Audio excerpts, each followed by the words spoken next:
all the credits. Joy is coming.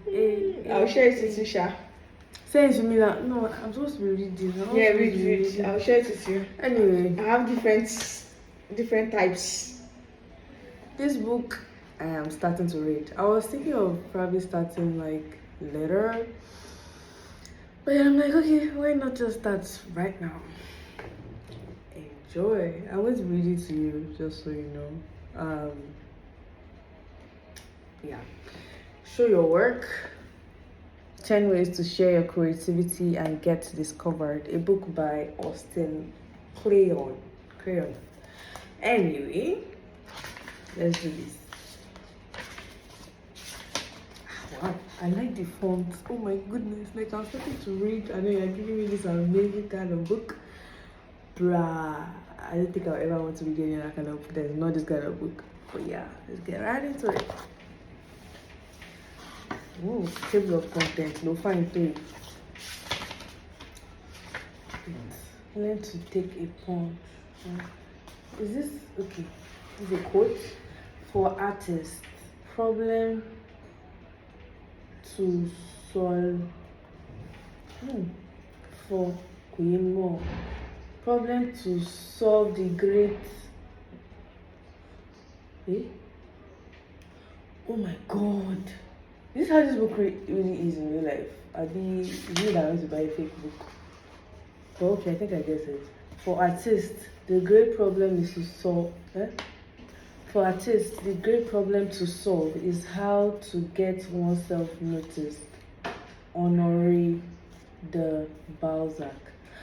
Ooh, that's deep. That's actually a very major problem. How to get yourself noticed. Right. Creativity is not a talent, it is a way of operating. Yes, I deep stuff. I'm sure you're wondering I'm going to get right into the book. Alright, so we're starting with the first one, a new way of operating. Which apparently, according to John Cleese, is creativity. I read. When I have the privilege of talking to my readers, the most common questions they ask me are about self-promotion. How do I get my stuff out there? How do I get noticed? How do I find an audience? How do I do it? I hate talking about self-promotion. Comedian Steve Martin famously dodges these questions with the advice, be so good they can't ignore you. If you just focus on getting really good, Martin says, people will come to you. I happen to agree. You don't really find an audience for your work, they find you. But it's not enough to be good. In order to be found, you have to be findable. I think there is an easy way of... What's the name of this one now? I'm going to stop you. Should you have this stuff in your head? What's your problem? Guy, please, let me finish just one chapter. Just one. See, I'm almost done. Just one chapter. It's not just one chapter. Find a chapter 2. Hold on. Take process, not product. You think how many pages this first?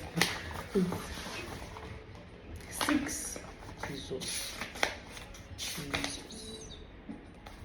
I'm so confused.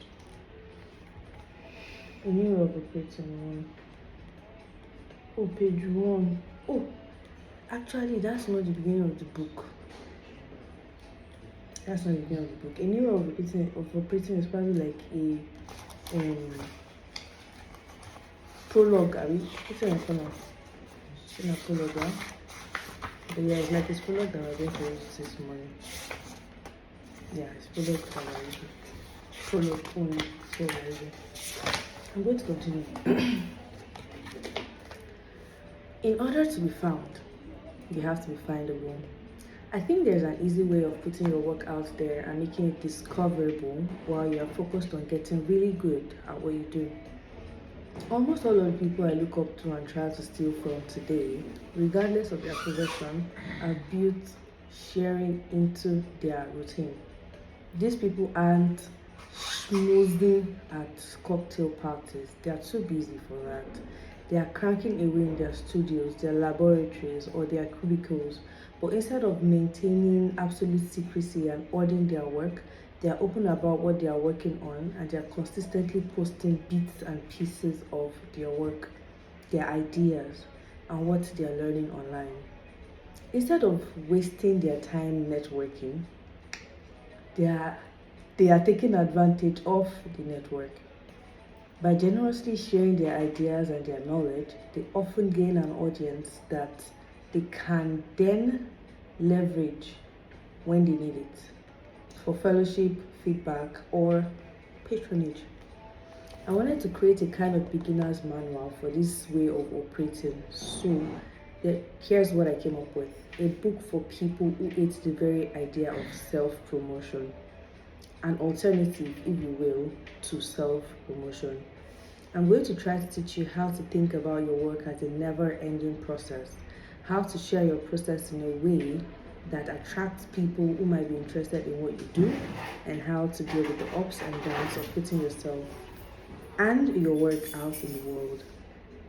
If Still Like an Artist was a book about stealing influence from other people, this book is about how to influence others by letting them steal from you.